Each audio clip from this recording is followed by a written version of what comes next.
My name is Suzanne Carter.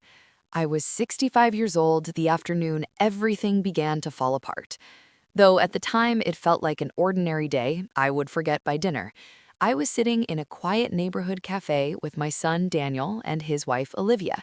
The kind of place with chipped mugs, soft jazz playing too low to recognize, and sunlight resting on the tables like it had nowhere else to be. Daniel was talking about work. Olivia was scrolling through her phone, nigh without really listening. They had gone to the counter to pay the bill when a woman appeared beside my table. I did not hear her approach. One moment I was stirring my coffee, the next she was there. She was in her early 50s, maybe older, with silver threaded through dark hair pulled tight at the nape of her neck. Her coat was buttoned despite the warmth inside the cafe. Her eyes met mine with the kind of urgency that makes your stomach tighten before your mind can explain why. Without asking, she placed a small blue box on the table. "You will need this tonight," she said. "Answer the call no matter what." Before I could speak, before I could ask her name or why she was talking to me at all, she turned and walked out. Not rushed, not panicked, just gone. I slipped the box into my handbag just as Daniel and Olivia returned. I did not open it until I was home, standing alone in my kitchen with the door locked behind me. Inside the box was a phone. My husband Richard's phone. The same phone the police told me had vanished with him. The same phone I had mourned almost as much as the man himself. Richard Carter had been dead for 11 months, and his phone was ringing in my hands. Before that afternoon, I was just a widow trying to learn how to exist in a world that had quietly decided I was fragile. Richard and I had been married for 42 years. We raised our son on a piece of land that asked a lot of us and gave just enough back to make it worth it. When Richard disappeared, people said the usual things. At least he did not suffer. At least you had many good years. At least you are not alone. What they did not say was that losing a husband at my age does not make you invisible, it makes you manageable. After the funeral, after the empty coffin was lowered into the ground, people stopped asking what I wanted. They started telling me what was best for me. My doctor spoke slower, my neighbors checked in more often, and my son Daniel began to worry in ways that felt less like concern and more like supervision. Daniel started coming by without calling. Olivia organized my paperwork when I had not asked her to. They talked about safety, about responsibility, about how much space I really needed at my age. "You should think about simplifying," Olivia said once, smiling the way people do when they believe they are being kind. A smaller place, something easier to manage. They never said the word burden, but it hovered in the room anyway. I learned to smile and nod. I learned to let them talk because when you push back too hard, people stop listening. And when you push back too late, people decide for you. What no one realized was that before I was a widow, before I was a mother, before I was 65 years old, I was a woman who had spent decades making hard decisions quietly. And I was about to remember exactly how to do that. That night, the house felt different. It was the same kitchen I had cooked in for decades, the same table Richard and I had argued over and laughed around, but something in the air felt tight, unsettled. I placed the blue box on the table and stared at it longer than I cared to admit, as if looking away might make it disappear. Inside was Richard's phone. I turned it over in my hands, tracing the worn edges of the case, the small crack near the corner from the day he dropped it fixing the porch light. The police had told me it was lost forever, sunk with him, gone. Yet when I pressed the power button, the screen lit up. The battery was full. The clock on the stove read 6:42 p.m. The woman's words echoed in my head. "You will need this tonight. Answer the call." I tried to distract myself. I made tea and forgot to drink it. I checked the locks twice. I sat down, stood up, paced, then sat again. Every sound felt louder than it should have been. At 11:14 p.m., I was standing in the kitchen watching the second hand on the wall clock move. At 11:15, the phone rang. The sound cut through the silence like a blade. Not a modern ringtone, Richard's old one, the song he refused to change because he said it reminded him of being young. My hand shook so badly I almost dropped the phone.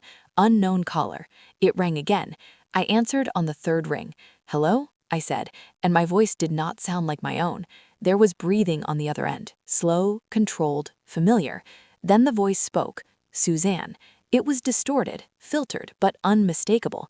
It sounded like my husband. Do not trust Daniel.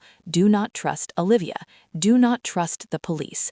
My heart began to pound so hard I thought I might pass out. Your life is in danger, the voice said. I opened my mouth to ask a question, to say his name, to beg for an explanation. The line went dead. I stood there long after the call ended, the phone pressed to my ear, my legs weak beneath me.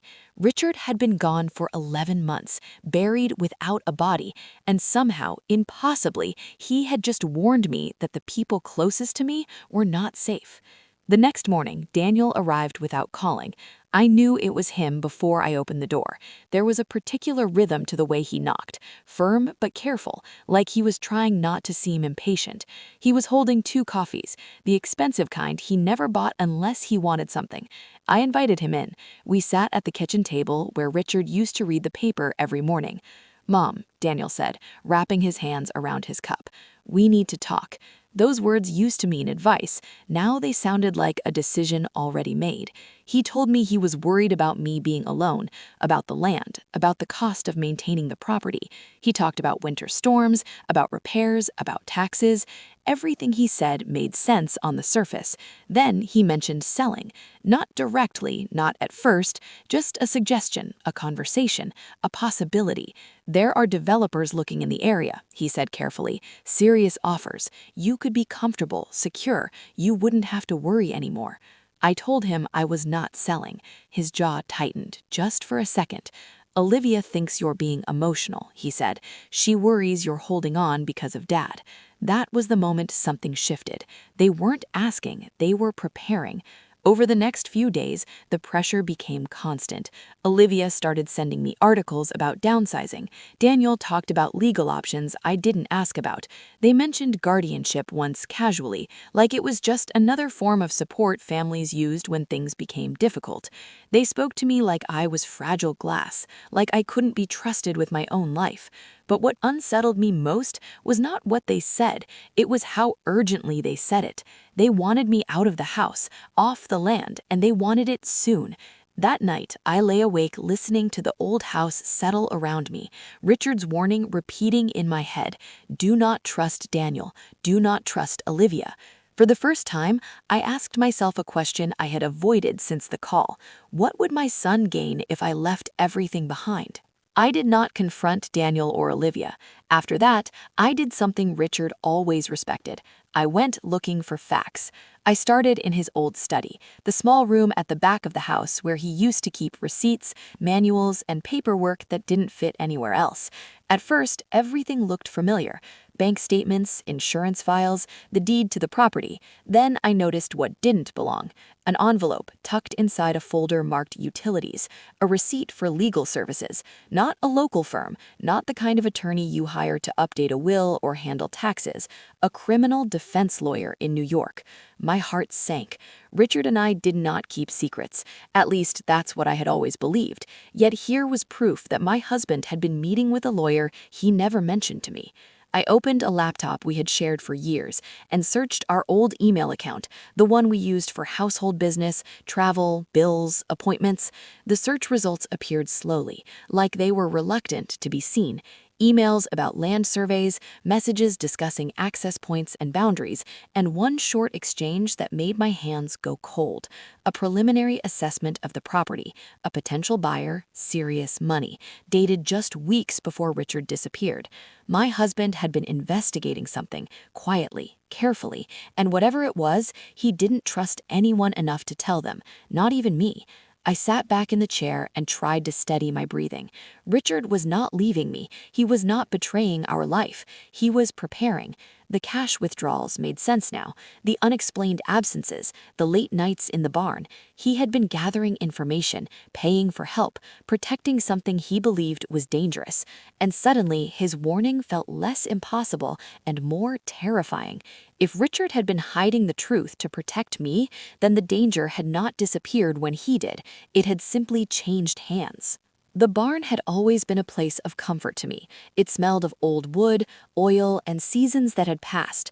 Richard spent hours there fixing things that didn't need fixing simply because he liked the quiet. That night, it felt different, heavy, watchful. The door was already open. A single lantern glowed inside, casting long shadows across the floor. And standing near Richard's old workbench was a man I'd never seen before. He raised his hand slowly when he saw me, calm, measured. "My name is Ryan Cole, Federal Bureau of Investigation." I did not answer. I did not step closer either.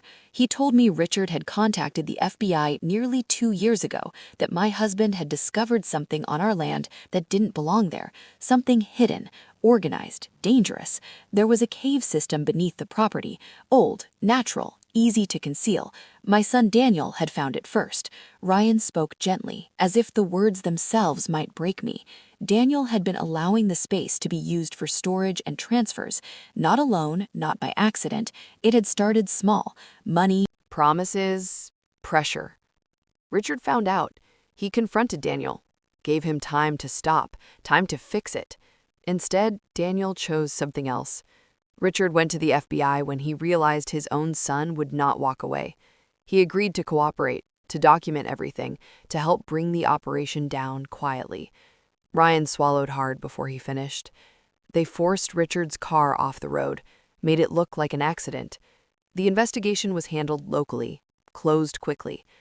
I felt something inside me collapse, not loudly, not all at once, just a slow, irreversible breaking.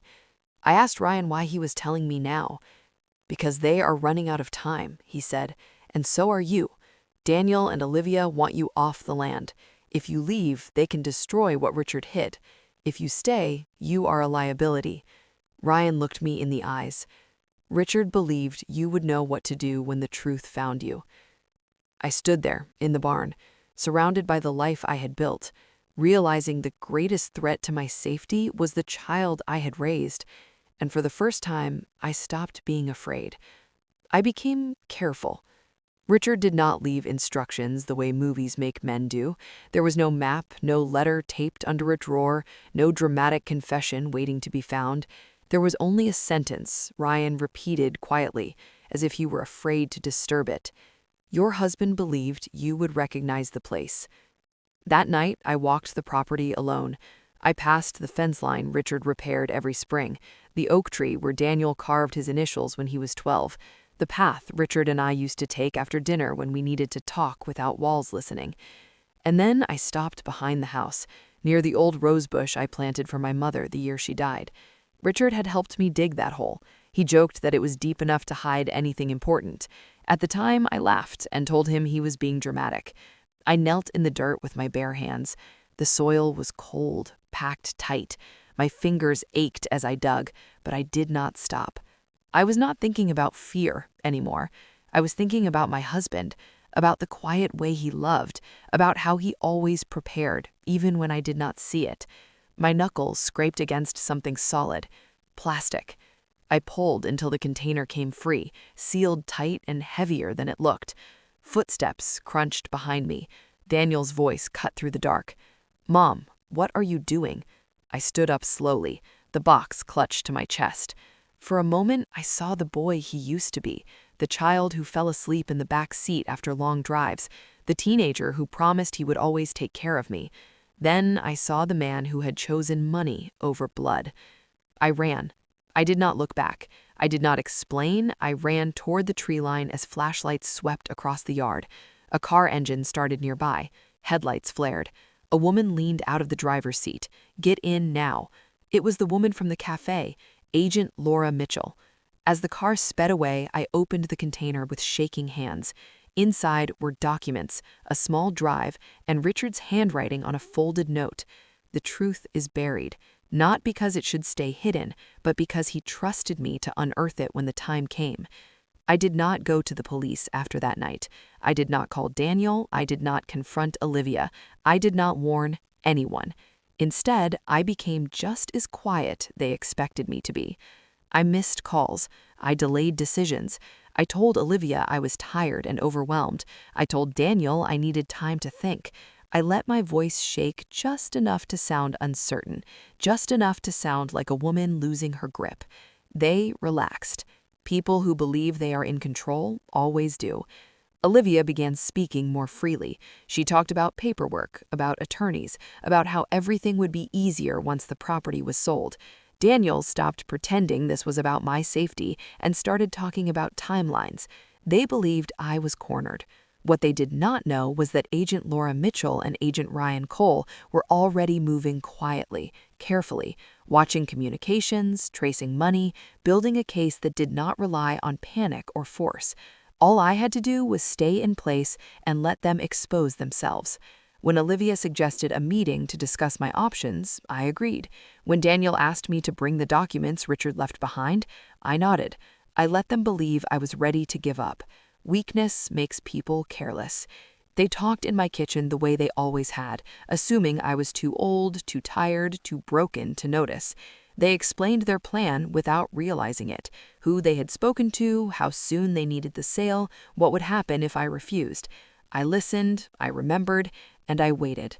Revenge does not always look like anger. Sometimes it looks like patience. Sometimes it looks like letting people think they have already won. By the time they realized I was not the woman they thought I was, there was nowhere left for them to hide. The night everything ended was quiet.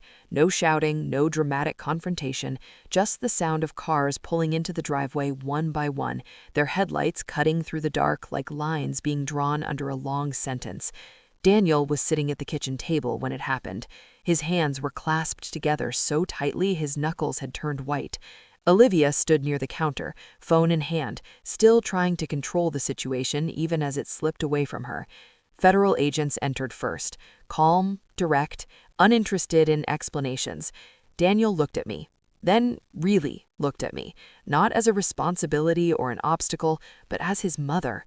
"Mom," he said, softly, "I never meant it for it to go this far." I did not raise my voice, I did not accuse him, I did not ask why. I told him the truth. You made a choice, and so did I. Olivia tried to speak, to negotiate, to argue procedure and rights and misunderstandings. No one listened. People stop listening when the truth arrives with evidence behind it. Detective Nolan was arrested next. His face went gray as he realized there would be no quiet exit for him, no paperwork to hide behind, no badge to protect him. Daniel was led outside in handcuffs. He did not fight. He did not look back. I stood in the doorway and watched until the car disappeared down the road. Justice did not feel satisfying. It felt heavy. It felt like something had been taken from me permanently, and something else had been returned just in time. When the house was empty again, I sat at the kitchen table and placed my hands flat on the wood. The land was still mine. The truth was no longer buried, and for the first time since Richard disappeared, I could breathe without fear sitting in my chest. I stayed in the house that night. I did not pack a bag. I did not call anyone. I made a cup of tea and sat at the kitchen table until morning light crept in through the window, touching the same walls Richard and I had painted together years ago. By sunrise, everything had changed. The land was safe, the truth was in the hands of people who knew what to do with it, and the quiet pressure that had wrapped itself around my life for months was finally gone. In the weeks that followed, people asked me how I felt. Relieved, angry, broken, strong. The truth was simpler than that. I felt awake. At 65, I learned that strength is not about confrontation or volume. It is about clarity, about knowing when something is wrong and refusing to look away just to keep the peace.